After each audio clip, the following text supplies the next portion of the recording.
You wake up with that clean, sharp certainty. In your mind, the future is almost tangible. A version of you that finally follows through, finally builds something real. You can see the steps. You can even feel the pride. Then you sit down to start, and something quietly flips. Your chest tightens. Your attention drifts. Your hand reaches for your phone as if it is doing you a favor. It is not a lack of desire.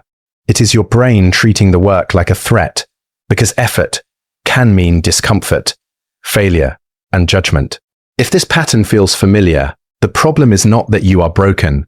It is that you need a way to begin that your nervous system does not label as danger. And once your brain learns that escape route, the cycle starts to run on schedule. Morning begins with ambition. You map the day, rewrite your goals, maybe even picture yourself finally becoming disciplined. It feels productive because it is clean and controlled. Then the moment arrives when you have to touch the real work, the kind that is messy, uncertain, and vulnerable to judgment. That is when your mind shifts into self-protection. It looks for fast relief, so it pulls you towards scrolling, short videos, games, snacks, anything that lowers tension right now. After that, it often offers you a compromise that looks responsible. You clean your room, reorganize files, research one more method, tweak your plan, rewrite your to-do list, watch productivity content, and call it learning. You stay busy without producing the result that matters. Night comes and the emotional bill arrives. Guilt, shame, and that familiar promise that tomorrow will be different. But every repetition teaches your nervous system the same lesson. Avoiding discomfort equals safety, and safety becomes the default. This is why calling yourself lazy misses the psychology. Inside you, two forces are pulling at the same time. One part is genuinely ambitious, hungry to build a life you respect, to master a craft, to make something meaningful. The other part is not evil or weak. It is protective. Its job is to keep you safe, and it reads high-stakes effort as social danger, the danger of doing poorly, being judged, exposing your limits, proving you are not ready. So when you lean toward the work, that protective system raises alarms and offers the quickest anesthetic. Avoiding the task gives instant lightness, and instant rewards are powerful teachers. Over time, the habit stops being a choice and becomes a reflex. Then the deepest damage happens. You start turning behavior into identity. It is no longer, I avoided today. It becomes, I am the kind of person who avoids.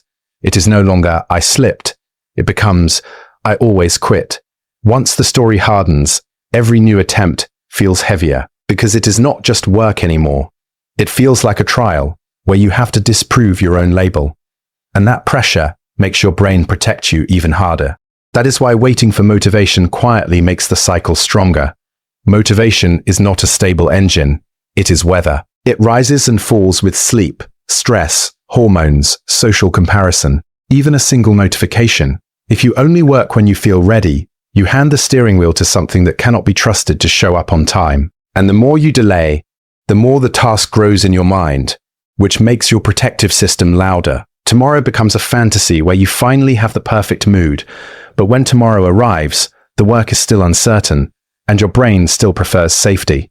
Real behavior change does not come from emotional intensity. It comes from structure and environment, from designing a way to act that does not require constant self-negotiation.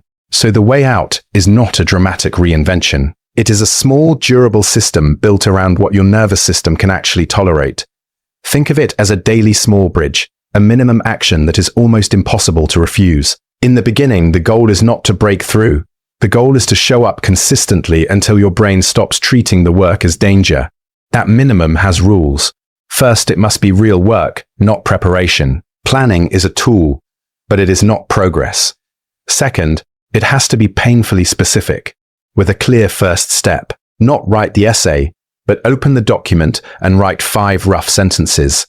Not learn English, but do 10 listening questions and mark right or wrong. Not work out, but put on the clothes and warm up for 5 minutes. Third, it must allow imperfection.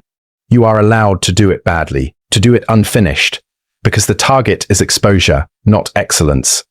Set the time to 10 or 15 minutes. When the timer ends, you are allowed to stop. If you continue, it is a bonus, not a rule. That distinction matters, because rules that feel heavy trigger fear and negotiation. What you are training here is the rarest skill, starting without bargaining with yourself, then repeating that start until it becomes normal. To rebuild trust in yourself, you need evidence, not affirmations. Use the simplest tracker possible, a paper calendar, or a sheet on the wall. Each day you complete the small bridge, you draw an X. That mark is not about perfection. It is a concrete signal to your brain that you kept a promise, even a small one. The nervous system learns through repeated proof, and the X turns your effort into something visible. After a couple of weeks, you stop needing to convince yourself you're disciplined, because you can literally see a pattern of follow-through. This is how identity changes in real life. You do not declare, "I am a disciplined person." You act in a way that makes that sentence feel true. And if you miss a day, the tracker is still useful. It shows you where you slipped without turning it into a verdict. Now make the environment do some of the discipline for you, because willpower is a limited resource. If your phone is within reach and every app is begging for attention, you are asking your brain to fight a stronger opponent all day. Reduce the fight. Turn off non-essential notifications. Log out of the most tempting apps during work hours. Put the phone across the room, or in another room, for the 15 minutes that matter. The night before, set the stage. Clear the desk, open the file you will work on. Leave the notebook where your hands can find it. When morning comes, you should not have to set up your life. You should only have to sit down. Then, add a fixed time and a short ritual, so your brain stops negotiating. Pour water. Sit in the same chair. Start the timer. Open one document. Rituals are psychological shortcuts. They reduce decision-making, and fewer decisions means less internal bargaining. The goal is not to become stronger. The goal is to make drift harder and starting easier. One more trap to name is overconsumption. Productivity videos, self-help books, and endless note-taking can create the feeling of progress without the risk of action. Your brain loves that because it is safe. You get the dopamine of insight without the vulnerability of doing. So set a rule that protects you from learning as procrastination. If you consume something to improve, you must apply one measurable action within 48 hours. Not more research, not a prettier plan. A concrete behavior that moves the real goal, even if it is small. Write the 5 sentences. Do the 10 questions. Set the timer, and begin. Knowledge only becomes power when it turns into movement. And when you slip, treat it like a data point, not a character judgment. Everyone misses days. The real threat is not one missed session. It is the shame story that follows. The voice that says, "See, you are still that person," turns a small break into an identity collapse. Shame makes returning feel dangerous, because returning means facing the evidence of imperfection. That is why the recovery rule is simple.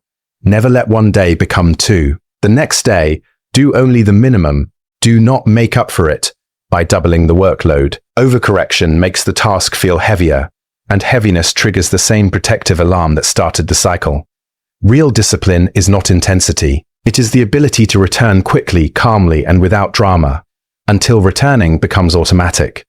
So this is what it comes down to. You are not broken, and you do not need a heroic surge of motivation.